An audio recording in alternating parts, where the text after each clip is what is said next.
तो जो ये ब्लैक बुक की सीरीज चल रही है, अभी इसका ये फोर्थ पेज है। होप तुम्हें पहले वाले समझ आ रहे होंगे। अगर अच्छे लग रहे हैं तो प्लीज लाइक कर देना मेरे कंटेंट को, जो भी मैंने बनाया है, ठीक है।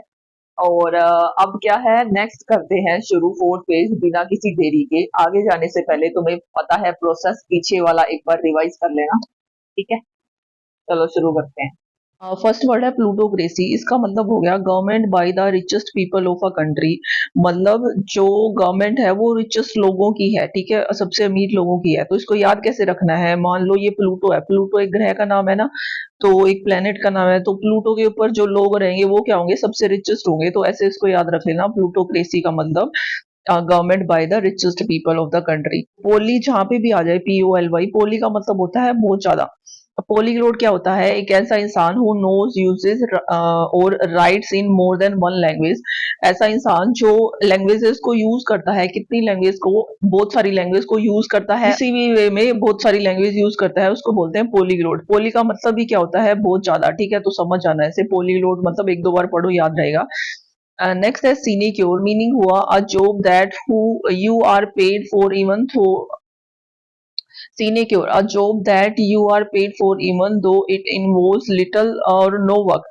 मतलब एक ऐसी जॉब जिसमें क्या है, कोई भी क्या है, तुमको काम नहीं करना पड़ता, पर पैसे अच्छे खासे मिलते हैं, ठीक है। मान लो कोई हमारे यहाँ पे इंसान है, वो क्या है, सिंसियर है।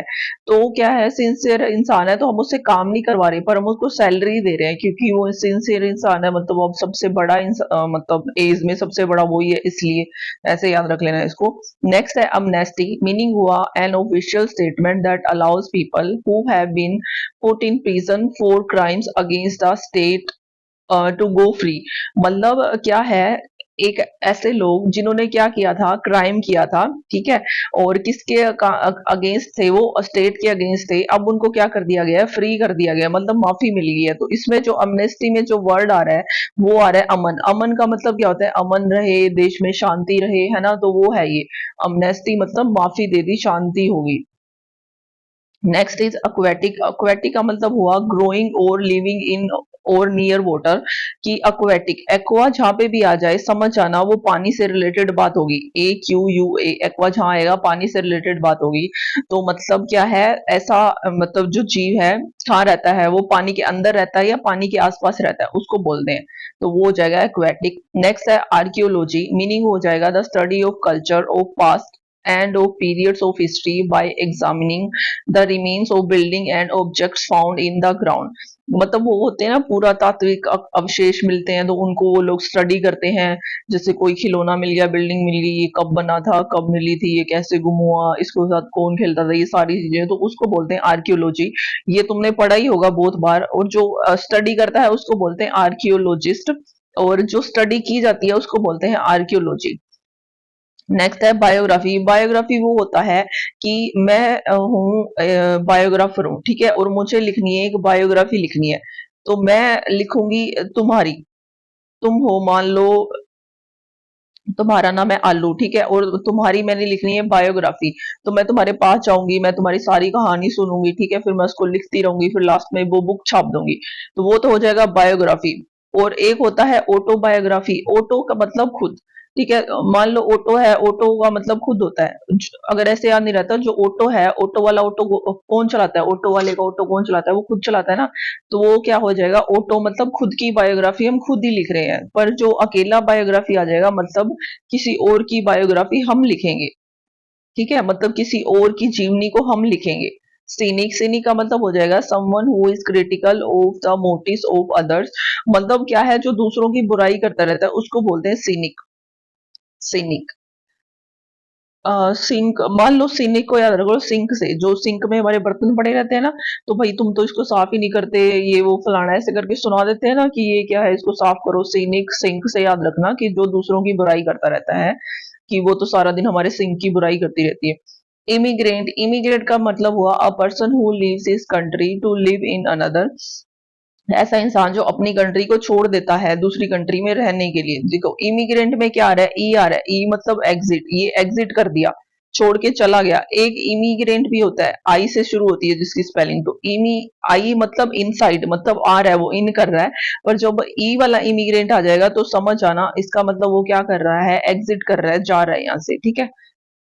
एक्सटेम्पर मतलब हो जाएगा स्पोकन और done without any previous thought और प्रिपरेशन, मतलब बिना तैयारी के कोई भी स्पीच दी जाती है उसको बोलते हैं एक्सटेम्पर। तो एक्सटेम्पर, ठीक है। टेम्पर मतलब, टेम्पर क्या होता है, हमारा गुस्सा होता है। जो हमारा टेम्पर होता है ना वो हमारे कंट्रोल में नहीं होता, वो एकदम से सडन से बाहर आ जाता है कई लोगों का, ठीक है, वो कंट्रोल नहीं कर पाते। तो वो क्या है, एकदम से सडन चीजें जो हो जाती है वो क्या हो जाएंगी, बिना तैयारी की चीजें वो हो गई तो वो हो जाएगी एक्सटेम्पर हो गई, मतलब बिना तैयारी की स्पीच दे दी। मतलब तुम एक्सटेम्पर, टेम्पर मतलब टेम्पर में थे, तुम गुस्से में थे और तुमने फटाफट सारी स्पीच दे दी, ऐसे याद रख लेना। फनेटिक का मतलब होता है कट्टर, extremely enthusiastic about one's belief. Aurangzeb जो कट्टर था उसके बारे में बोला जाता है। तो फनेटिक, फनेटिक को याद रख लेना फैन से, FAN फैन। मान लो तुम्हारा कोई फैन है, या मैं तुम्हारी फैन हूँ, ठीक है, तो क्या है, मैं क्या हूँ, कट्टर हूँ तुम्हारे लिए, मतलब मैं तुम्हारे खिलाफ कोई भी बात नहीं सुनूंगी, फनेटिक हूँ मैं। नेक्स्ट है हर्मिट। हर्मिट का मतलब होता है जो होते हैं ना साधु, महात्मा टाइप, जो एकांत में अपना जीवन व्यतीत करते हैं वो।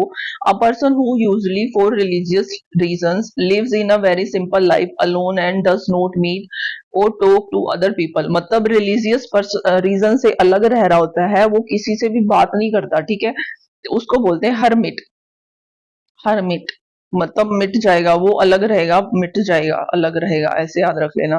क्लेप्टोमेनिया एक दो बार पढ़ लेना, याद रह जाएगा। Kleptomania a mental illness in which somebody has a strong desire which they can't control to steal things.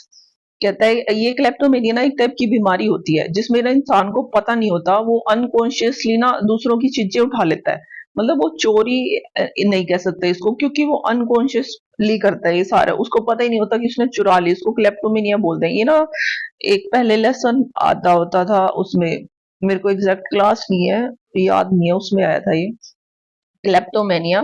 तो क्लेप्टोमेनिया मतलब ऐसा इंसान जिसको चोरी करने की आदत होती है और वो भी अनकॉन्शियसली, जान के करे तो वो उसको तो चोरी बोल सकते हैं, पर इसको चोरी नहीं बोलना चाहिए क्योंकि ये अनकॉन्शियसली चीजें हो रही हैं उससे। क्लेप्टोमेनिया, क्लेप्ट, लेफ्ट कर लिया, उठा लिया, चीजें उठा ली, क्लेप्टोमेनिया, ठीक है। Notorious, notorious well known for being bad, एक ऐसा इंसान जो क्या है, बुरे कामों के लिए फेमस है, नोटोरियस कह सकते हैं, या फिर अगर ऐसे इसका आ जाए ना, सिनोनिम बताने के लिए आ जाए नोटोरियस का, तो इनफेमस कह सकते हैं। इनफेमस मतलब जो बुरे कामों के लिए फेमस हो, और अगर इसका ऑन्टोनिम आ जाएगा तो हम इसको फेमस कह देंगे, ठीक है। तो है नोटोरियस, नोटोरियस कैसा इंसान है, well known for being bad, बुरे कामों के लिए जो फेमस होता है, नोटोरियस। नोटोरियस को याद रखना, नोटी से, जो इंसान क्या है, नोटी है, बुरे कामों के लिए नोटी है, नोटी है, नोटोरियस है। न्यूमिस्मेटिस्ट, इसका मतलब हो जाएगा अ पर्सन हु कलेक्ट्स और स्टडीज कोइंस और मेडल्स, एक ऐसा इंसान जिसको ना आदत होती है, क्या आदत है, कलेक्ट करने की या स्टडी करने की, किसके ऊपर, कोइंस या जो मेडल्स मिलते हैं ना, शील्ड मिलती है, उनके ऊपर स्टडी करने की जिसको आदत होती है उसको बोलते हैं न्यूमिस्मेटिस्ट। न्यूमिस्मेटिस्ट। और मतलब a poem that speaks to a person thing celebrates a special event. Ode वो होता है, एक पोएम का टाइप है ये ओड, ठीक है। तो ये किसके बारे में है, ये किसके बारे में बात करती है, एक पर्सन थिंग के बारे में, ठीक है, कोई स्पेशल इवेंट है उसको सेलिब्रेट करने के बारे में होती है, स्पेशली किसी के बारे में लिखी जाती है, उसको बोलते हैं ओड। ये वर्ड है पेडेंट। पेडेंट का मतलब हो जाएगा person who pays more attention to formal rules and book learning than they merit, मतलब जो रूढ़िवादी विचार होते हैं ना उसके लिए ये बोला जाता है, उसको बोलते हैं पेडेंट। देखो पेडेंट को याद रख लो, पेंडेंट से, पेंडेंट पहनती है ना लड़कियां गले में, वो हार सा होता है, वो मतलब छोटा सा हार नहीं कह सकते, ऐसा टाइप का होता है वो, इसको पेंडेंट बोलते हैं, वो जो ये नीचे लटकन सा होता है, ठीक है। तो ये क्या होता है, जो पेंडेंट होता है उसके लिए ना कई लोग ना वो पहन के रखते हैं, मतलब कोई भगवान का पहनता है, किसी को गिफ्ट मिला होता है तो वो पहनता है, तो वो क्या होता है उसके लिए उनके अलग रूल्स होते हैं, वो उतारते नहीं उसको, ठीक है। तो ऐसे याद रख लिया, पेडेंट मतलब जिसके विचार मतलब सख्त होते हैं, बदलते नहीं है। नेक्स्ट है फिलोलॉजी, मीनिंग हो जाएगा the scientific study of the development of language और ऑफ अ पर्टिकुलर लैंग्वेज, मतलब एक पर्टिकुलर लैंग्वेज के बारे में स्टडी करना, या फिर किसी भाषा की डेवलपमेंट के बारे में स्टडी करना कि ये कैसे डेवलप हुई थी, उसको बोलते हैं फिलोलॉजी। लो चीज हाँ आ जाएगा, समझ जाना ये रिलेटेड टू स्टडी है कि किसी टाइप की स्टडी हो रही है। तो कैसी स्टडी हो रही है यहाँ पे? फिलो, फिलो मतलब बुक्स की स्टडी हो रही है। बुक्स मतलब लैंग्वेज की स्टडी हो रही है यहाँ पे, ये कैसे डेवलप हुई थी। ठीक है, आज के लिए इतना ही है, कल मिलते हैं।